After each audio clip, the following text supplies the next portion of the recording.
8 বছৰীয়া ল'ৰা এজন শিশু সৰবৰাহ হৈছিলে তাক নিজৰ মোমায়েকে আলো টাউন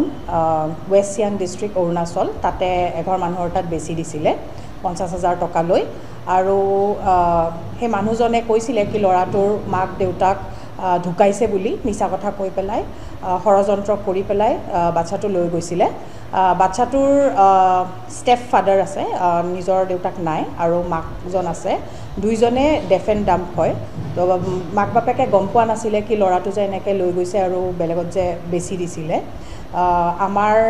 এই ঘটনাটো আমাৰ 21/12/2024 চনত চাইল্ড হেল্পলাইন 1098ত কেছটো ৰেজিষ্টাৰ হৈছিলে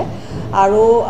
24 ঘণ্টাৰ ভিতৰত যেনেকৈ আমি কেছ এটা ইণ্টাৰভেনশ্যন কৰিব লাগে চাইল্ড হেল্পলাইন ইউনিট ওদালগুৰিয়ে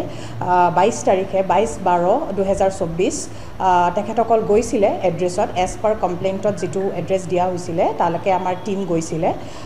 গৈ পেলাই তাতে মাক দেউতাকক পোৱা নাছিলে কিন্তু আইতাকজনক পাইছিলে আইতাকক সোধোতে গম পালে কি নিজৰ মোমায়েকে বাচ্চাজন লৈ গৈছিলে আৰু তাৰপিছত তাতে 50,000 টকাত বেছি দিয়া বুলি এই ইনফৰমেশ্যনটো আইতাকগৰাকীয়ে দিছিলে